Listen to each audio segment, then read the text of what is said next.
Selamat malam Bu, perkenalkan nama saya Yesus Sejabat dengan NIM 433250131 dari Prodi Teknologi Komputer.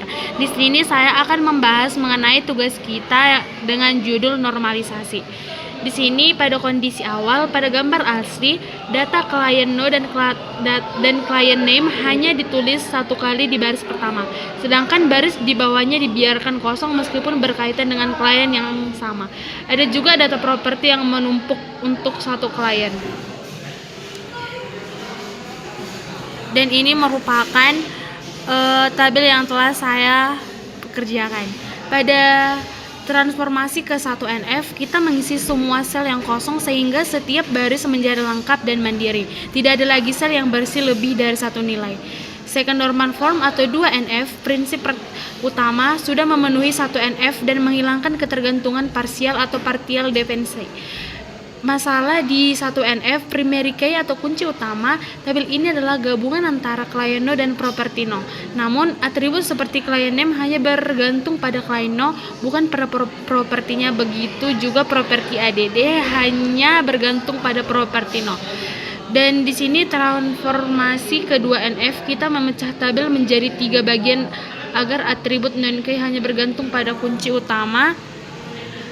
Dan di sini terdapat tabel yang pertama, ada tabel client berisi client node dan client name, dan tabel property berisi property node, property add, rent owner node, dan owner name.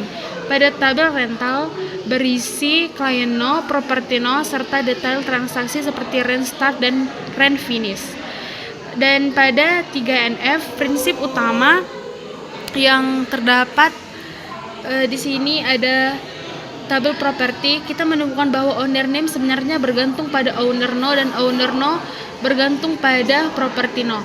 Disebut ketergantungan transif karena atribut non-key bergantung pada atribut non-key lainnya. Transformasi 3NF, kita memisahkan data pemilik ke tabelnya sendiri agar data tidak berulang jika satu pemilik punya banyak properti. Tabel owner menyimpan owner node dan owner name.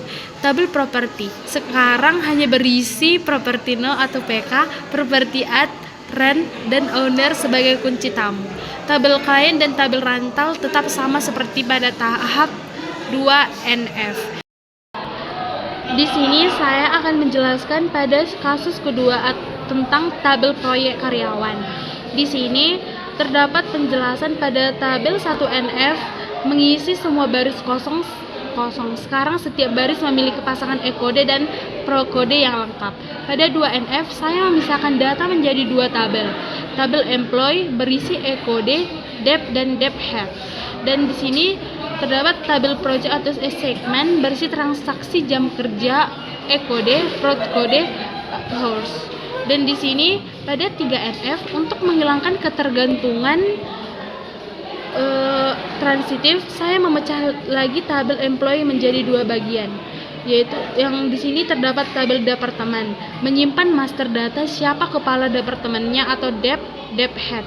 Di sini terdapat tabel employee. Pada tabel employee ini hanya berisi daftar karyawan dan di departemen mana mereka bekerja atau ikut dep. Dan di sini terdapat tabel project tetap menyimpan data jam kerja proyek. Mengapa dikatakan tabel ini tidak normal? Karena adanya grup berulang atau repeating groups. Satu baris data untuk seorang karyawan atau misalnya E101 memiliki beberapa nilai untuk atribut project, pro-kode, dan hours dalam satu sel dan satu entitas record yang sama. Dalam database yang normal, setiap sel harus berisi satu nilai tunggal atau atomik.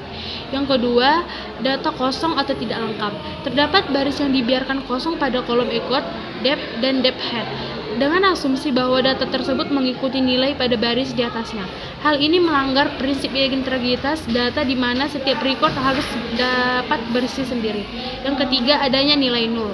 Terdapat nilai nol pada kolom hours untuk karyawan E508 yang menunjukkan data tidak lengkap atau tidak konsisten dalam struktur. Sekian dari hasil presentasi saya. Terima kasih.